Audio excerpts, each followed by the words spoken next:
Il titolo, vedete, dice nuovi preoccupanti sviluppi di un vecchio problema, e io parlerò più che altro degli sviluppi. Il problema naturalmente, come si vede, c'è sempre stato, le fonti scientifiche sono sempre esistite, ma sino a qualche anno fa erano un fenomeno di portata limitata, legato a qualche psicopatico che fabbricava i dati, eccetera. Ora sono diventati un fenomeno veramente di massa. E i casi clamorosi del passato sono poi pochi, direi forse una decina in 50 anni. Molti di voi ricorderanno questi casi qui che io ho portato, sono più quelli che hanno avuto la massima risonanza, dal 60 fino a decine di anni fa, e sono tutti casi dove ho scritto anche qual è stato il punto del contendere. Come vedete, in buona parte, e questa è una cosa su cui torneremo, sono casi che riguardano la ricerca di tipo biomedico, biofarmacologico, eccetera. Anche un caso fisico molto importante, Hendrik Schön, che forse i fisici ricorderanno. Però, dicevo, se volete poi ne discutiamo, sono tutti casi clamorosi in cui si inventava un lavoro oppure si falsificavano i dati in modo grottesco. Per esempio questo signore qui che diceva che i mitocondri sintetizzavano il citocromo C, aveva la radioattività del citocromo C non era carbonio 14, era fosforo 31, una cosa assolutamente incredibile. Però a quegli anni poteva anche andare una cosa così. Bene, da qualche anno le frodi scientifiche sono aumentate in modo vertiginoso e non si tratta quasi mai di casi clamorosi, di casi più al limite che non di quanto erano i casi che ho appena citato, e sono diventati veramente un fenomeno di massa. Le ragioni, dal punto di vista mio ma anche di molti altri, sono le seguenti. In primis abbiamo la diminuzione generale dei finanziamenti accoppiata all'aumento del numero di ricercatori, il famoso concetto publish or perish, in altre parole. Tendenza a pubblicare questo genere, tendenza a pubblicare sempre e comunque, specialmente, e questo è un punto molto importante per la ricerca biologico-medica, senza adeguata analisi statistica dei risultati. Punto numero 2, e questo è anche molto importante, esplosione della ricerca in aree che non sono più sottosviluppate, in primo luogo la Cina, della Cina parlerò molto quest'oggi, accoppiata a regole che richiedono pubblicazioni su riviste internazionali per ottenere titoli professionali, avanzamenti di carriera e premi anche consistenti in denaro per pubblicazioni su riviste citate nel famoso Science Citation Index, SCI. Numero 3, e questo è anche molto importante, la rivoluzione informatica, cioè l'introduzione del sistema di submission online, di cui non si può fare a meno evidentemente, ma soprattutto la proliferazione vertiginosa delle riviste cosiddette open access, che in un decennio sono diventate da 4, 5 o 6 addirittura circa 10.000, una cosa assolutamente incredibile, con un giro d'affari fra l'altro di miliardi di dollari. Bene, primo punto cominciamo a discutere, cioè la questione della tendenza a pubblicare sempre e comunque senza analisi adeguata dei risultati. Un anno fa è uscito un lavoro molto importante di Glenn Begley e Lee Ellis, pubblicato su Nature, in cui questi signori analizzavano 53 articoli cosiddetti landmark, molto molto importanti, che hanno fatto storia di ricerca preclinica oncologica. Solo 6 di questi, l'11% soltanto, descriveva risultati riproducibili. Uno studio analogo, anch'esso pubblicato su Nature Reviews in Drug Discovery da un gruppo che lavorava alla Bayer in Germania, Bayer Healthcare, aveva raggiunto risultati molto, molto simili. Anch'esso era uno studio che riguardava la ricerca farmacologico-clinica, specialmente in ambito oncologico, e su 67 studi preclinici, di questi 47 di studio oncologico, soltanto il 20-25% descriveva risultati riproducibili.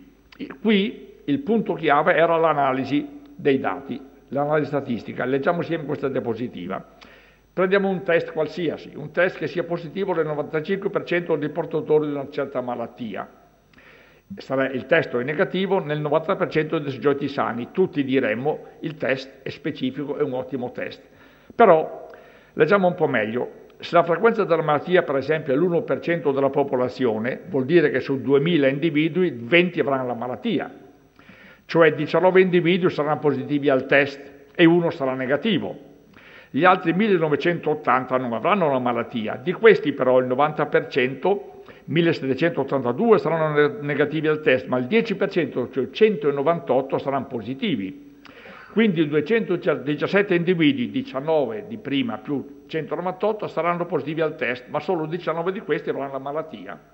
Ergo, la probabilità che un individuo positivo al test abbia la malattia è 19 su 217, cioè a dire l'8,7%. Cosa concludiamo? Il test non è specifico, è un test da buttare nel cestino. E questo non si fa quasi mai.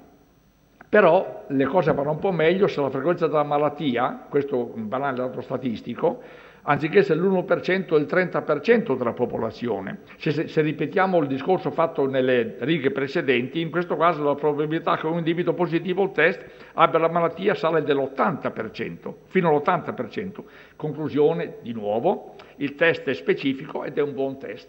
Questo è un problema grave che riguarda in modo specifico la ricerca di tipo preclinico farmacologico, non riguarda di sicuro la chimica organica sintetica, per esempio, o la fisica delle particelle, però è un test, è un problema molto molto grosso perché il numero di pubblicazioni su questo argomento, come sapete, è sterminato.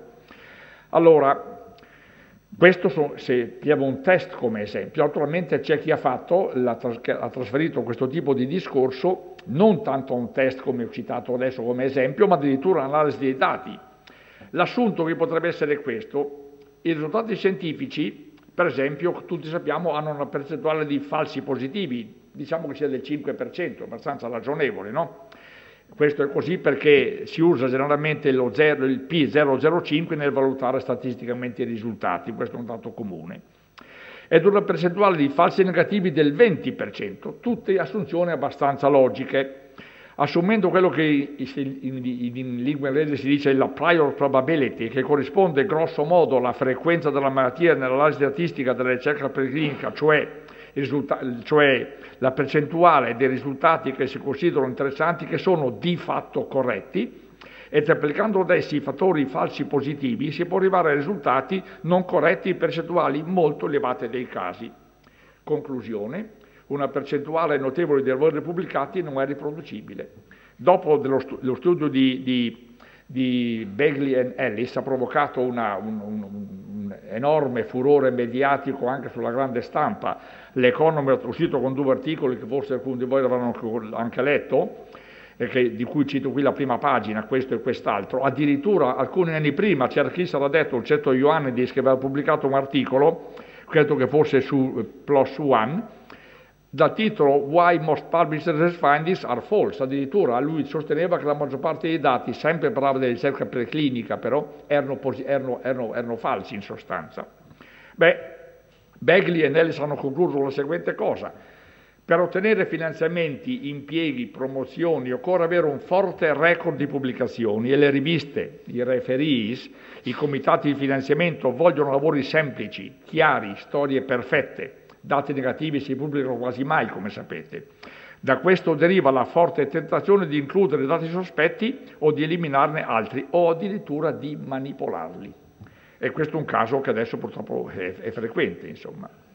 Ora, secondo punto, esplosione della ricerca in aree non più sottosviluppate come la Cina. Questo è un punto importantissimo. Bene. In Cina si pubblicano oggi quasi 10.000 riviste accademiche, le riviste scientifiche di queste sono circa 4.600 e solo 189 di esse sono pubblicate in inglese. Per un lavoro pubblicato su riviste catalogate dalla SCI, che citavo prima, sono circa 4.000 le riviste recensite, raccolte nel Science Citation Index, 3.746 nella fattispecie, l'autore cinese riceve un premio variabile tra 750 e $1.500 e la somma può arrivare addirittura a $15.000 per un lavoro pubblicato in riviste di vertice, come per esempio Nature o Science.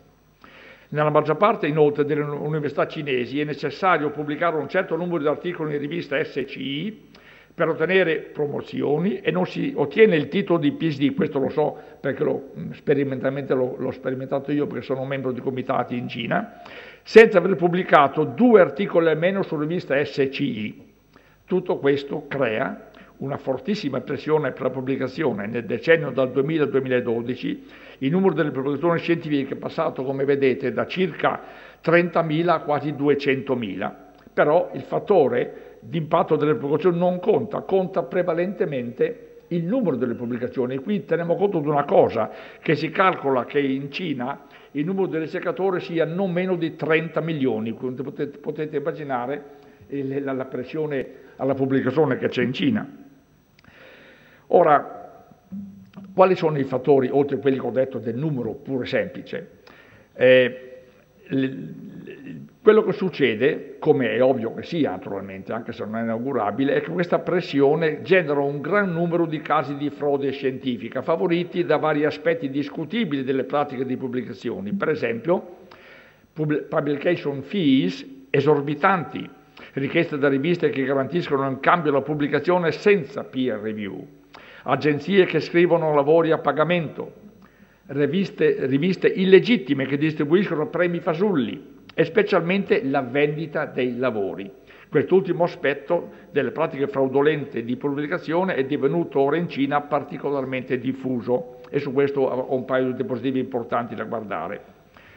Lo scandalo dei lavori venduti è venuto alla luce a causa di un messaggio email circolare mandato dall'agenzia Van Van Huyzy, in cui si offriva il posto di autore in un articolo su un metodo per diminuire la resistenza di cellule tumorali ai chemioterapici.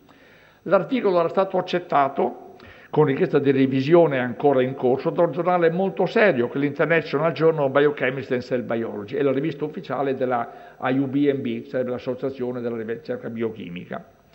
Il messaggio email di cui vi parlavo allegava il riassunto del lavoro, ma non i suoi autori, ed un reporter della rivista Science, che ha presentato l'articolo che vi mostrerò, che ha un nome svedese anche se lavora in Cina, è una donna, fingendosi scienziato, prese contatto con l'agenzia, scoprendo che chiedeva $14.800 per la posizione di co-primo autore e di ben $26.300 se i nomi da inserire erano 2, quello del co-primo autore e il coautore corrispondente.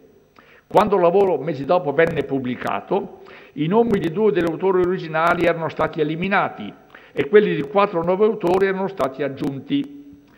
Hanno interrogato naturalmente questi reporter della rivista Science l'autore corrispondente originale, il quale ha detto che il cambio di nomi era stato fatto a sua insaputa dal primo autore. Hanno contattato l'autore corrispondente, l'ultimo autore, il quale ha detto: ma no, io non c'entro, l'ha fatto il primo autore, il quale ha dichiarato di aver inserito il nome di un collega che lo aveva aiutato, aggiungendo che, verbatim, la decisione non era stata solo sua. Un commento criptico.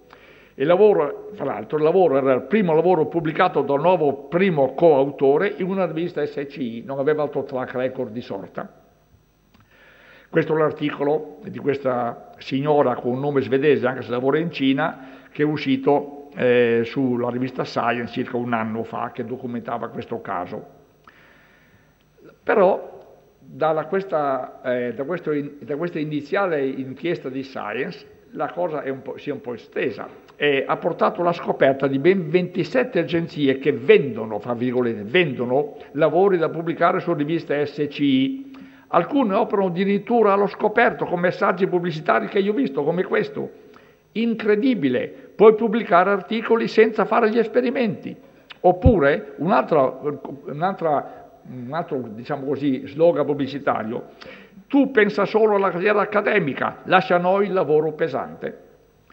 Ora, quali sono i sistemi? Oltre al sistema che ho appena accennato di inserire nuovi autori in un lavoro accettato ma ancora in revisione, le agenzie offrono la traduzione in inglese di articoli già pubblicati in riviste cinesi, questo è comunissimo. Il messaggio dell'agenzia Van Van Huyzy specifica, fra l'altro, che gli autori devono evitare di mandare lavori a riviste cinesi che richiedono l'abstract in inglese. Poi offrono di scrivere ex novo articoli di review in cui non siano richiesti i dati sperimentali originali. o di scrivere articoli su dati forniti da scienziati preparando figure, citazioni, analisi statistiche, prendendosi per cura anche delle eventuali domande dei referees. Addirittura l'agenzia J. Chang's Editing, spero di leggere in modo giusto, mette in vendita i titoli di lavori senza autore, da scrivere usando dati acquistati da un laboratorio nazionale della provincia di Hunan. Questo è pubblico, non c'è, apparentemente non è reato fare questo in Cina, è una cosa aperta, che non è fatta di nascosto. Vedete, io sono direttore, dirigo una rivista di tipo biofisico, biochimico, di grossa diffusione, di un certo peso. Negli ultimi 6 mesi ho avuto, qui l'ho citati, 5 casi di, come si chiama, scientific misconduct, plagio, lavori pubblicati 2 volte, una volta in inglese e una volta in cinese, cose di questo genere. Ho citato qui perché fosse interessato queste cose che vi ho appena detto. Questi 5 casi che vi cito sono capitati a me negli ultimi 6 mesi, tutti dalla Cina. E ne ho 2 adesso che non ho citato, l'ultima settimana che sto considerando. Poi vengono scoperti perché l'autore plagiato scrive, ma cos'è questa storia? Oppure, non so, capita che si controlliamo il track record di un autore non ha mai pubblicato niente, vengono alla luce questi casi, ma non importa, il premio l'hanno incassato intanto, questi che hanno fatto queste cose, capite? Poi, adesso il terzo punto è questo, introduzione della submission online, e specialmente la proliferazione delle riviste open access che in un decennio sono diventate circa 10.000. Questa è la cosa forse più importante. Per me è un vero cancro questo. Bene, un anno fa un autore inglese, che poi ho scoperto, si è lavorato in Italia, a Torino, ha pubblicato sul site un articolo, Who is afraid of peer review? Punto di domanda. Cosa ha fatto John Bohannon?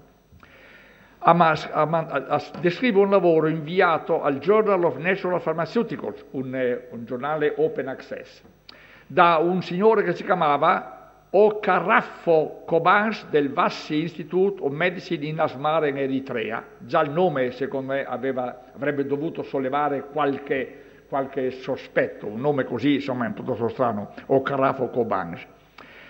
Si trattava di un lavoro descrivendo le proprietà anticancro di un composto estratto dai licheni. Il lavoro è stato prontamente accettato. Commento di John Bohannon, che lo leggiamo insieme. In fact, it should have been promptly rejected. Any reviewer with more than high school knowledge of chemistry and the ability to understand a basic data plot should have spotted the paper's shortcomings immediately.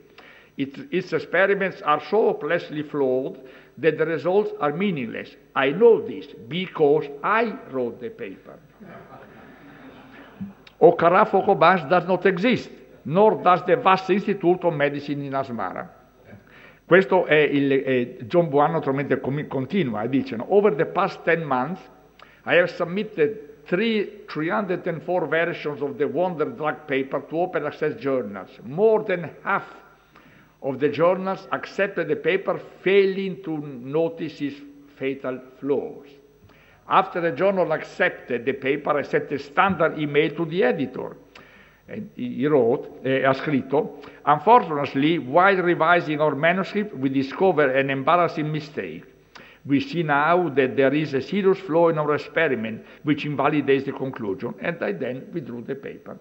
Accettato da più di metà delle riviste che l'ha mandato, cioè a circa 150 riviste. Il sistema è questo, naturalmente, no? La rivista lo accetta e poi, quando l'ha accettato, chiede una sostanziale somma di denaro all'autore perché lo pubblichi. C'è un giro d'affari di miliardi di dollari qui di sotto, c'è da dire questo. Commento finale di John Bohannon. From humble and idealistic beginnings a decade ago, open access scientific journals have mushroomed into a global industry driven by author publication fees rather than traditional subscriptions. On October 2, 2012, when I launched my Sting, il mio bidone, they number 8,250, sono più di 10.000 adesso. Ora hanno calcolato anche un giro d'affari di circa 5 miliardi di dollari all'anno per questo lavoro, per questo discorso, quindi potete immaginare la pressione che c'è. Bene, voglio finire con il caso che riguarda me in modo diretto, un caso che ha degli aspetti da Sherlock Holmes addirittura. Questa non voglio fare propaganda, questa è la rivista che io dirigo e in luglio di un anno fa abbiamo ricevuto un lavoro assolutamente impeccabile, questo era il lavoro, in cui si identificavano due proteine molto importanti nell'adipogenesi e anche nella resistenza all'insulina, ovviamente proteine che hanno una grossa importanza in prospettiva per l'obesità e per il diabete, potete immaginare l'importanza che hanno. Il lavoro impeccabile, scritto bene, non c'era nessun motivo di non accettarlo. C'era un motivo veramente, e lì l'unica colpa che abbiamo lo dirò più avanti. L'abbiamo pubblicato online come sempre facciamo e dopo un mese circa mi hanno telefonato da una persona che conosco, un certo Bruce Spiegelman, che è un prominente biologo molecolare di Harvard, che mi dice: ma guarda, avete pubblicato questo lavoro, ma questo lavoro sono i miei dati. E dice: come sarebbero i tuoi dati?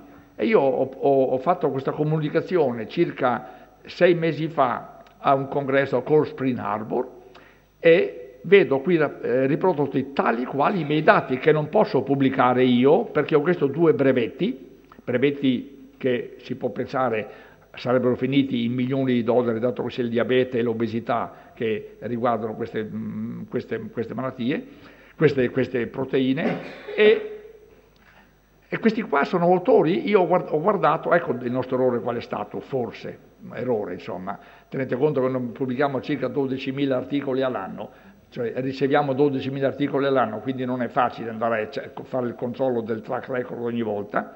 Questi autori io l'ho controllato su PubMed, che è la più grossa banca dati per la ricerca di tipo biomedico, non avrà mai pubblicato niente. Dico: ma è veramente così?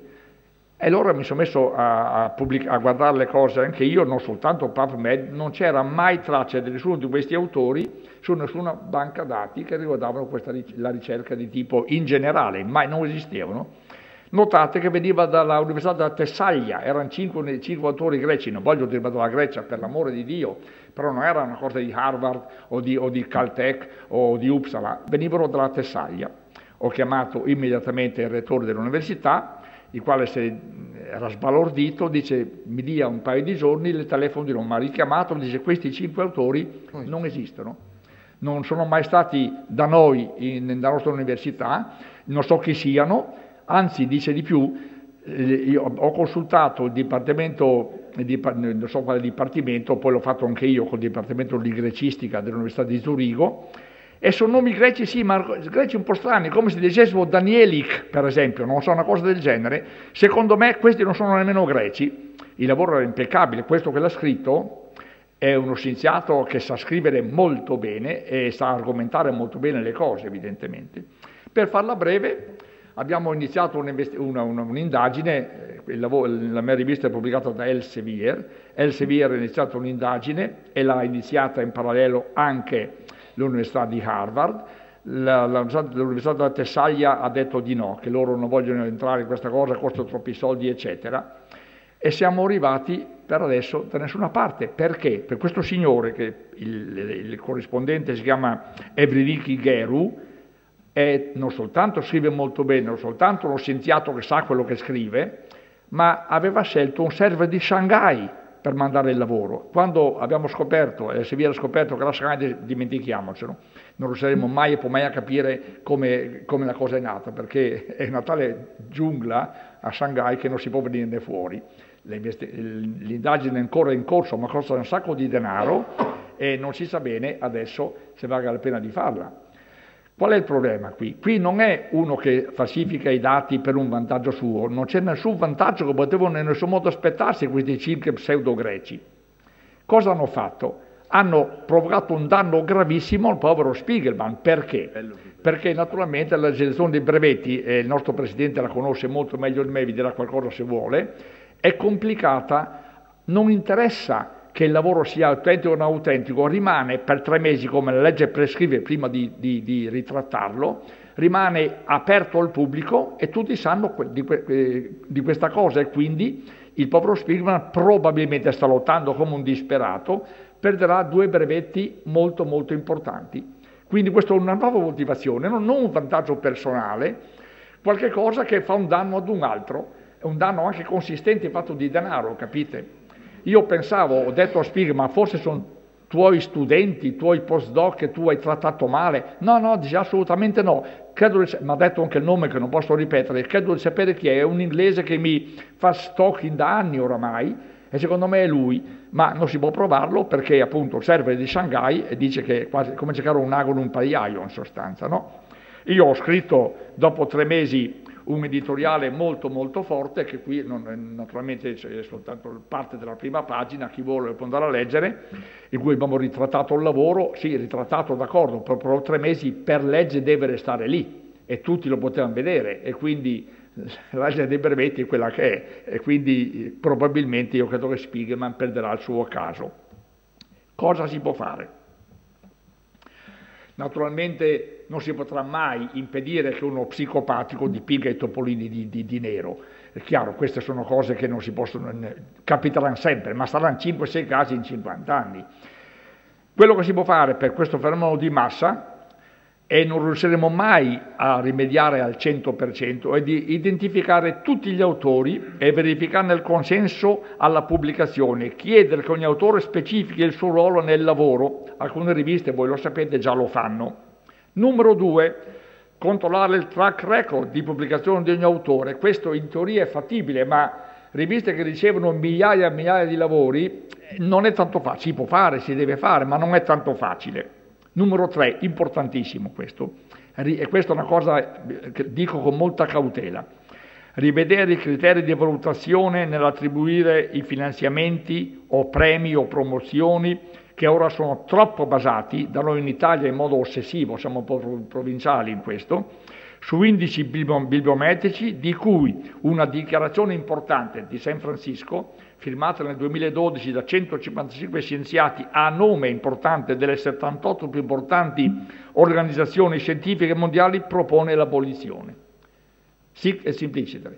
Noi si valutano le cose adesso moltissimo sulla base di indici metrici, che è giusto cercare di provare a avere quantificazione anche matematica dei risultati, ma non nel modo ossessivo che si fa adesso.